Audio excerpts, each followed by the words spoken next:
एक भी जीव नहीं है।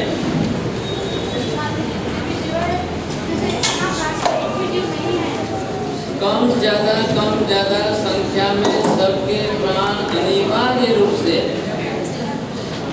किसी के प्राण कम, किसी के प्राण ज्यादा, किसी के कम, किसी के ज्यादा, लेकिन सबके प्राण हैं और जिनके प्राण होते हैं उनको ही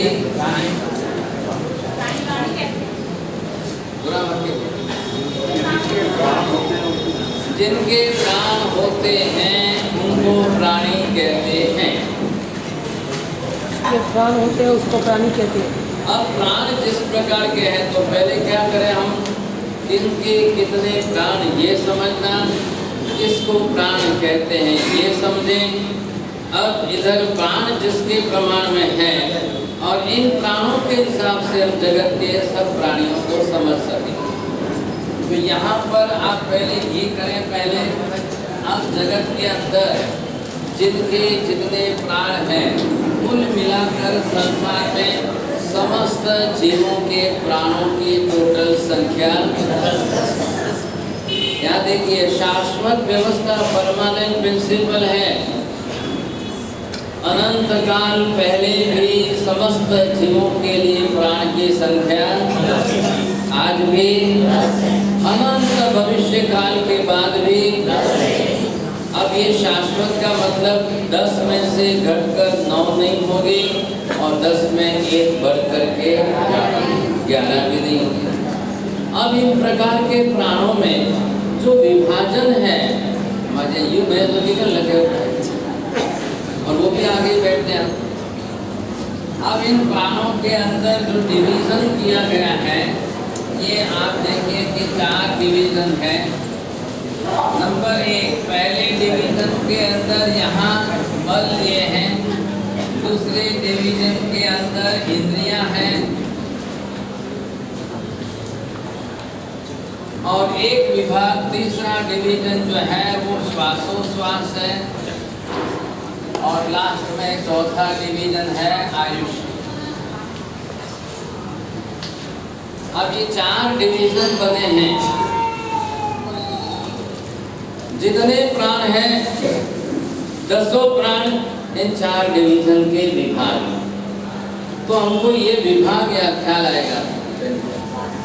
अब इससे हम ये समझ पाएंगे बल के अंदर, यहाँ पर आपको बल कह सकते हैं तो इनके अंदर कितने बलों की संख्या, और ये जो है 5 इंद्रियां हैं। अब इनमें से आप विभाजन करिए अच्छी तरह से। तो ये क्रम है जिनको जीवों को काय बल मिलता है, इधर वचन बल मिलता है और इधर मनोबल मिलता है। अब क्रम इस प्रकार से है।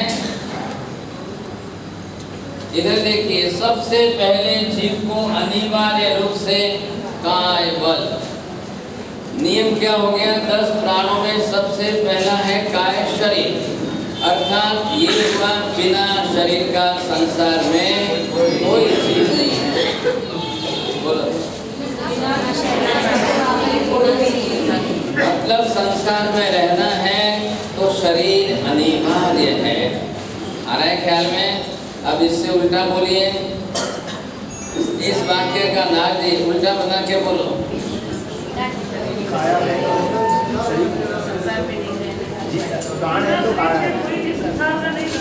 बिना शरीर का, जो बिना शरीर का है उसको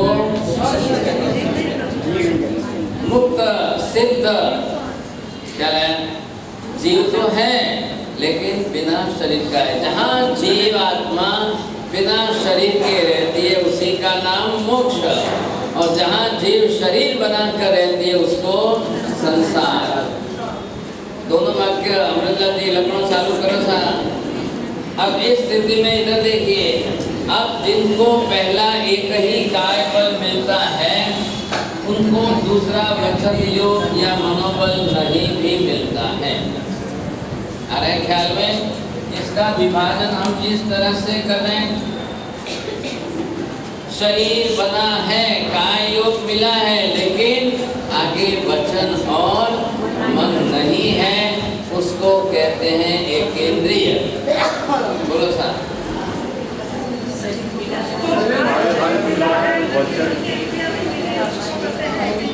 जिनको आगे के दोनों योग नहीं मिले हैं, सिर्फ एक ही बल मिला है, काय बल, उसको कहते हैं बस। अब एक इंद्रिय वाला है तो शरीर तो है, अब शरीर के साथ इसमें से कितनी आ गई? अब ये 5 इंद्रियां हैं इनके अंदर। अब 5 इंद्रियों में आप इस क्रम से ये पहले इंद्रिय, दूसरी, तीसरी, चौथी और 5वीं, ये 5 इंद्रियां हैं। किसी को पांचों एक साथ मिले, किसी को एक एक मिले, किसी को 2 मिलेगी, किसी को 3 मिलेगी, किसी को 4 ही मिलेगी, किसी को 5। थोड़ा ध्यान से समझिए, इंद्रियां देने वाला कोई ईश्वर ऊपर वाला कोई नहीं।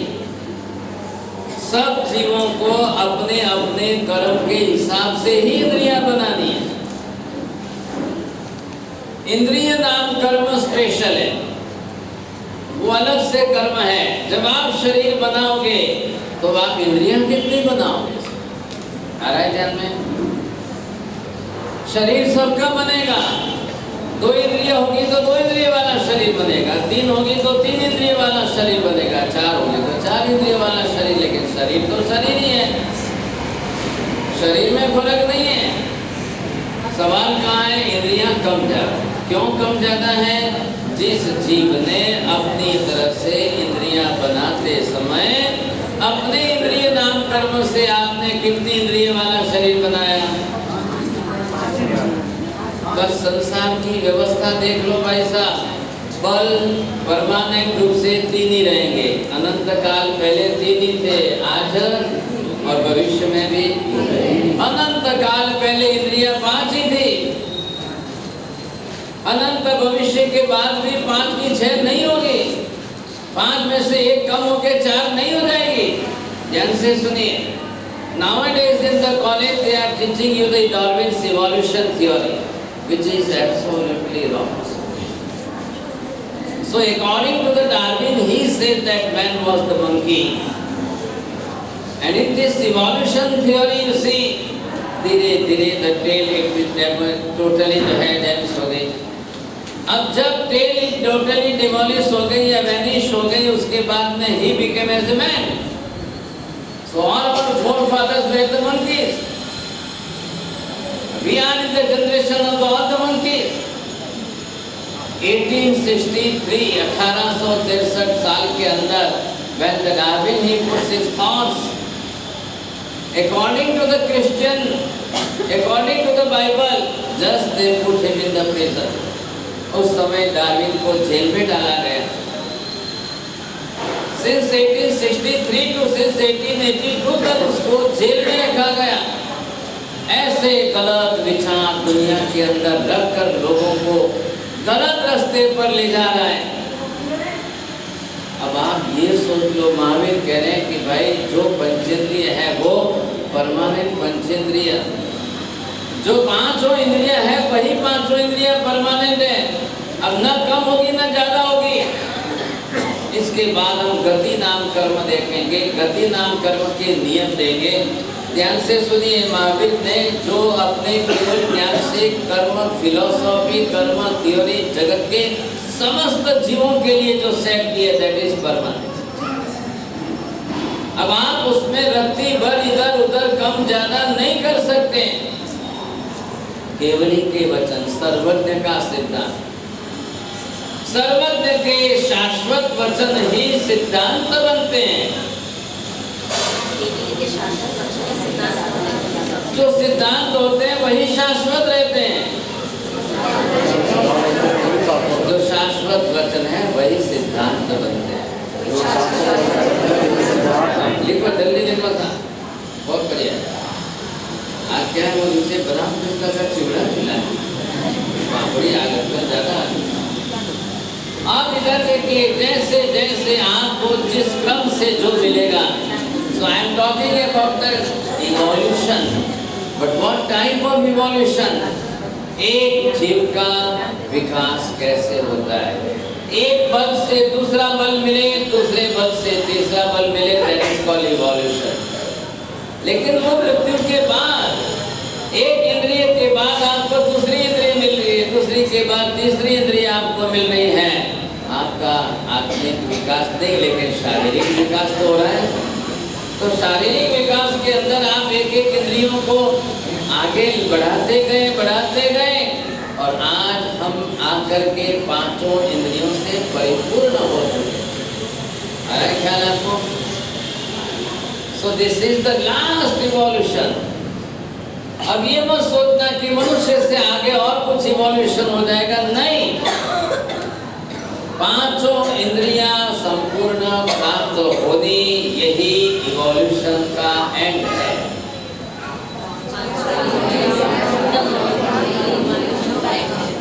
सब यही बोलते हैं, आप लोग कुछ नहीं बोलते। हम लोग कॉल करेंगे थोड़े यहाँ पे हैदराबाद वालों की इज्जत बचाने की कोशिश करो, बाहर से थोड़ा बोलो। श्राविका जी को पाली तरह पता चलना चाहिए कि हमारे श्रावक जी कुछ पंडित बन रहे हैं। 5 इंद्रियों का क्रम है और जिस क्रम से आगे बढ़ रहे हैं, यहाँ से एक मिली, दूसरी मिली, अब आप आगे बढ़ते बढ़ते यहाँ तक आ गए, दी एंड। अब बात पूरी हो गई। अब 5 के आगे कोई ज्यादा इंद्रियां है ही नहीं। महावीर स्वामी के भी नहीं थी, किसी भी तीर्थंकर के 5 से ज्यादा इंद्रियां नहीं थी, बस अंत आ गया। अब अनंत भविष्य काल में भी किसी को 5 से छठी इंद्रिय नहीं। आप ये मत सोचना कि मनुष्यों से देवी देवता जो है वो ज्यादा अच्छे हैं, उनका ज्यादा इवोल्यूशन है, उनका विकास ज्यादा है, नहीं। महावीर साहब ना करें, कोई देवी देवता का विकास आपसे ज्यादा नहीं। देवी देवता भी 5 इंद्रियों वाला ही शरीर बनाकर रहे, उनका भी जो है शरीर 5 इंद्रियों वाला ही है। अब ऐसी स्थिति में ऐसा ही हाथ पैर आंख नाक कान 5 इंद्रियों वाला पंचेंद्रिय संधि पर्याप्त शरीर देवी देवताओं का भी है। कोई कमी ज्यादा उसमें कुछ भी नहीं है, एज इट इज है। बस सिर्फ फर्क क्या है, हमारा औदारिक है, उनका वैदिक। हमारी शक्ति औदारिक शक्ति की है, उनकी शक्ति वैदिक है। Because of the different type of particular group of atoms, that is called Vaikriya. So they are taking that type of Vaikriya group of atoms, they are making the physical body of that atoms special. वो एक special है कि उससे ही वो बना सकते हैं। बात इतनी वैक्रिय वर्ग। अब वो हम रविवार को साइंस में सीखेंगे। रविवार का पहला विषय है जैन साइंस। इस बार आपको सबको साइंस सीखनी है, and that will be the physical science. तो फिजिक्स के साथ में आपके घरों में जो भी स्टूडेंट दोस्त हुआ studying in the science, so they should come in this class first. आपको ये भी हैरानी होगी कि जैन धर्म में फिर साइंस फिर कोई बहती हुई, इसमें भी क्या साइंस होती है और एटम्स की बात आती है और एटम्स के अंदर मॉलिक्यूल्स और सरफेस की बात आती है, सब आती है।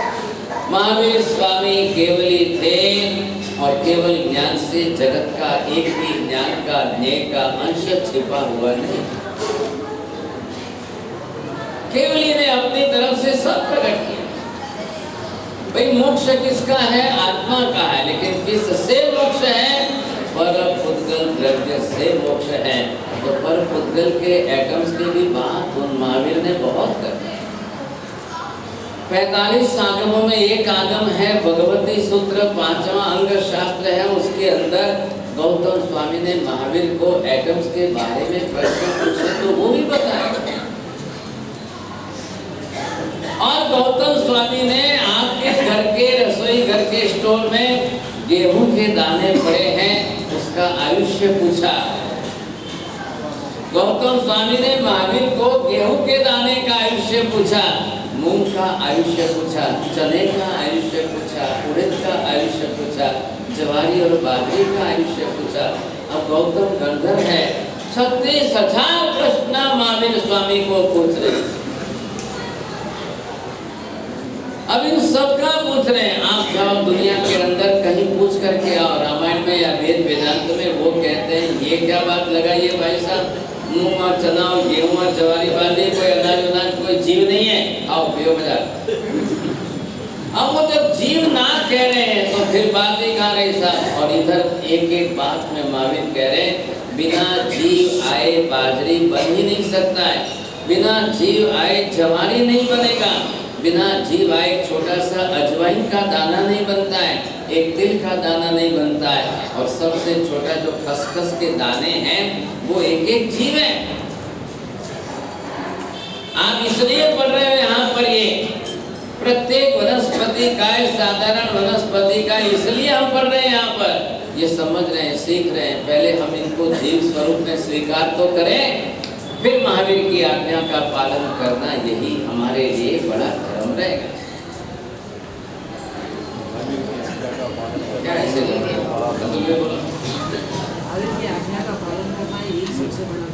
अब जब आप एक बार महावीर ने समझाया हुआ है, ज्ञान के आधार पर जीवों का स्वरूप समझ लिया, पहचान लिए। इधर देखिए, ये 10 प्राण से महावीर ने जगत के सब जीवों का समावेश करके इन 10 रूप में सब जीवों का स्वरूप समझा। अब संसार का एक जीव ऐसा नहीं है कि जिनको प्राण न हो, और संसार का एक भी जीव ऐसा नहीं जिसको 11 प्राण, बस खाली एक व्यापारियों के लिए 11वां प्राण उनका कोई बैल। हाँ, अब ये यहाँ पर देखेंगे कैसे विकास होता है। इधर देखिए, श्वासोश्वास ये सबके लिए कंपलसरी है, बिना श्वास लिए संसार में कोई भी जी नहीं सकता है। निगोद का जीव, यहाँ पर एक गोले के अंदर ये निगोद का जीव है, या ये आलू प्याज के अंदर भी ये जीव है। कितने हैं इसमें? अनंत जीव है, इनको भी सबको श्वास लेनी जरूरी है। ये अनंत जीव है, इनका भी आयुष्य कंपलसरी है। अब आप ध्यान दीजिए, बोलिए साहब, आयुष्य का मतलब क्या?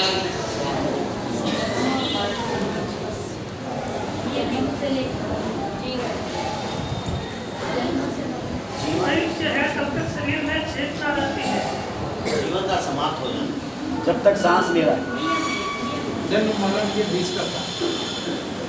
एक बार जो शरीर जन्म से धारण कर लिया, मृत्यु तक आत्मा को शरीर में बांध के रखे, उसका नाम लिखो साहब। कौन है बताओ, किसदारो जिगड़ो तो कौन है?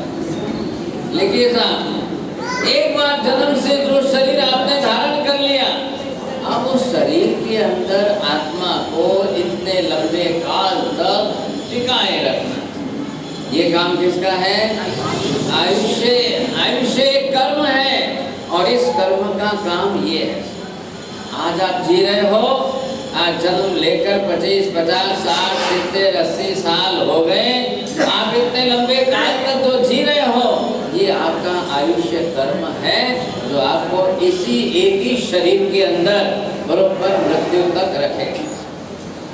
अब आप संभाल करके जीवन जियो, बहुत सुरक्षित रूप में अपना जीवन चलाओ, आपका आयुष्य बीच में नहीं टूटेगा। लेकिन आपने उपेक्षा की, if there will be the chances of any type of accidents, then there will be the possibilities of to break down the life. अगर आपने ड्राइविंग करते सुरक्षा नहीं रखी, आप कह रहे हो मैं ड्राइविंग कर रहा हूँ, driving is a different thing, diving is a different thing. आप कह रहे हो मैं समुद्र के अंदर तैर रहा हूँ, आप कह रहे हो मैं ऊपर से जो है जंप लगा रहा हूँ, आपको जो करना है करो, आयुष्य का ध्यान रख के करो, आयुष्य को संभालते हुए करो। अब थोड़ा कान खोल के सुन लेना, ये लाल पीला धागा बांधने से आप जो है सुरक्षित हो गए, ऐसा मत समझना। नहीं, मैंने बड़ा आचार्य तीन बांधती रक्षा कर ले, अब आम ढंग के रास्ते पर क्रॉस करूँ तो भी चलेगा। मेरे को बाबूजी ने बोला है आपका कुछ भी नहीं होगा। भाई साहब, ये ख्यालों में मत रखना। मैंने तो 3 बांध दिए, कोई कहता मैंने 9 बांध दिए साहब, अब भले ऊपर से जब लगाऊं तो भी ऐसा नहीं है। आप अपने आयुष्य को संभालें। ये आयुष्य आपका ऐसा है, एक कांच के गिलास जैसा है। अब इधर से जैसे ही कांच का गिलास एक झटका लगा और कांच का गिलास भी कैसा, एकदम कागज जैसा पतला है। तो भाई साहब आयुष्य संभालना अब आपके हाथ में। नंबर 3, कोई ऊपर वाला किसी को आयुष्य लिख करके नहीं भेजता है। कोई किसी को चिट्ठी नहीं पकड़ाता है, जा बेटा 100 साल जीना, जा बेटा 50 साल जीना, ऐसा नहीं है। हमारी ये सारी गलत भ्रमणाएं हमको दूर करनी बहुत जरूरी है। भंडारी जी में 4 महीने 6 महीने पूरी मेहनत करो कि 10%, 20%, 50% आपकी बरसों की गलत भ्रमणाएं दिमाग में से निकल जाए। लेकिन वो क्या है, इतने स्क्रू फिट है अंदर, ऐसे स्क्रू फिट है अंदर कि अब मेरे को बोलने के लिए, अब ऐसी स्थिति में इतना मेहनत करने के बाद भी अगर आपके ये स्क्रू नहीं खोल सके तो अगले साल कोई बड़े आठ जगह महाराज को लाना, फिर उनको बोलना बाप जी अब आप खोलो सर।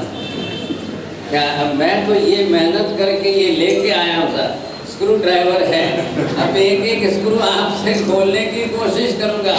आचार्य महाराज बड़े आएंगे तो बास्केट डाल लेंगे तो सीधे ही निकल जाएगा, और किसी किसी को बेलूजी आकर निकाल दे। अब कोई मेहनत करने वो समझ में नहीं आ रहा है, पक्का नहीं है हमारे साथ। अब यहाँ पर हमको ये देखना है, एक तरफ आपकी 5 इंद्रियां, एक तरफ 8वां 9वां प्राण ये है श्वास। अब ये कंपल्सरी हो गया, और 10वां प्राण, अब ये दोनों तो सबके लिए कंपल्सरी हो गए, इसमें आप कम ज्यादा नहीं कर सकते हो। अब कम ज्यादा किस में करोगे? इन दोनों के अंदर आपके कम ज्यादा होंगे, उस हिसाब से चलेगी गाड़ी, कोई ना नहीं। इंद्रियां कम भी होगी तो भी जीवन पूरा जिएंगे, इंद्रियां 5 पूरी होगी तो भी आप जीवन उतना ही जीना है। इधर देखिए, तो आयुष्य अलग चीज है, इंद्रियां कम ज्यादा अलग है। इधर देखिए, अब ये आया 3 इंद्रिय वाला जीव, अब ये 3 इंद्रिय है। एक चींटी मकोड़ी को जो है 3 इंद्रियां हैं, फिर भी वो अपना आयुष्य जितना लेकर आइए पूरा जीवन जी सकते। अब चींटी को आंख नहीं है, फिर भी जीवन तो जी, आंख नहीं है उसको, अपने कर्म उस हिसाब से, लेकिन उसका एफर्ट पूरा है, प्रयत्न पूरा है।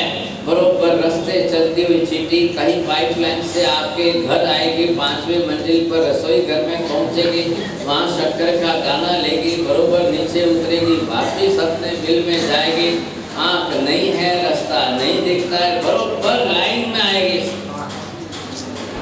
आप देखेंगे लाइन भी नहीं टूटती है, रास्ता भी नहीं बोलती है, बरोबर आ रहे। अब किसने आपका एड्रेस दिया? पौसमा माले किचन में शक्कर गिरी है। अब ये उसके पास कोई मोबाइल फोन भी नहीं है, कुछ भी नहीं है, बराबर समाचार मिलते हैं उसके। अब वो इतनी दूर रहने पर उसकी नाक इतनी पावरफुल है कि आपके रसोई घर की शक्कर की गंध वहां। अब नीचे हीरो रहे तो अटे बात आवे कि नहीं।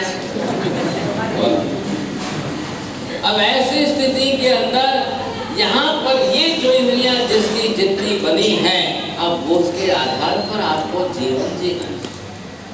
अब यहाँ आपके पास शरीर बन गया, अब यहाँ वचन योग में बोलने की सिस्टम आ। आप देखेंगे कभी ध्यान से, एक चिट्ठी इधर से आती है, एक चिट्ठी इधर से आती है, तो मिलती है, बात करती है।